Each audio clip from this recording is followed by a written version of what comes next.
கொள்கை, அவருடைய கோட்பாடு என்ன செய்ய போறாரு அதெல்லாம் நமக்கு தெரியாது. ஆனா ஒரு ரஜினிகாந்த் சார் 96ல வந்திருந்தா, விஜயகாந்த் உயிரோட இருந்திருந்தால், இப்படி ஒரு சிலது இருக்குல்ல, அதுக்கான ஒரு இடம் மாதிரி இருக்கு. ஒரு அந்த மாநாடுல அந்த நடந்து எல்லாம் துண்டை வீசும்போது எடுத்து மேல போட்டு வந்தாரு. அது மாபெரும் ஃபுட்டேஜ்.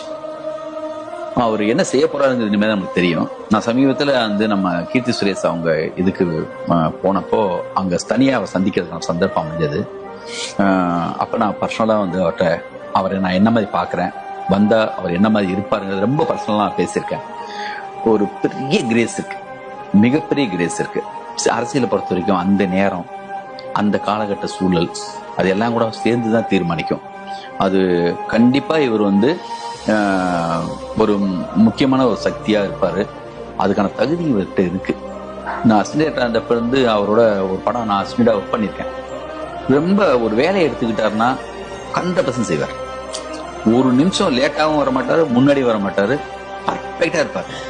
எந்த படமாவது விஜய் படம் ஆண்டுகள் நின்று போச்சு, இது மாதிரி ஷூட்டிங் நடக்கல, ஒத்துக்கிட்டு பண்ணல, அந்த மாதிரி ஏதாவது இருந்திருக்கா?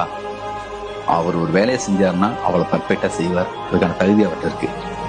இன்னும் கொஞ்சம் கூட சரியான நபர்களை கூட வச்சுக்கிட்டு நம்மளுடைய தமிழுக்கான இங்க உள்ள நம்மளுடைய மண் சார்ந்த பல விஷயங்களை எப்படியெல்லாம் எடுத்துட்டு போகணும், இதுக்கு முன்னாடி என்னென்னலாம் வரலாறு என்னென்னலாம் நிகழ்த்தி இருக்குங்கிறத இன்னும் கொஞ்சம் கூட படிச்சுட்டு இன்னும் கொஞ்சம் கூட மனசோட அவர் இறங்கி செய்ய ஆரம்பிச்சாருன்னா அவருக்கு மிகப்பெரிய இடம் இங்க இருக்கு.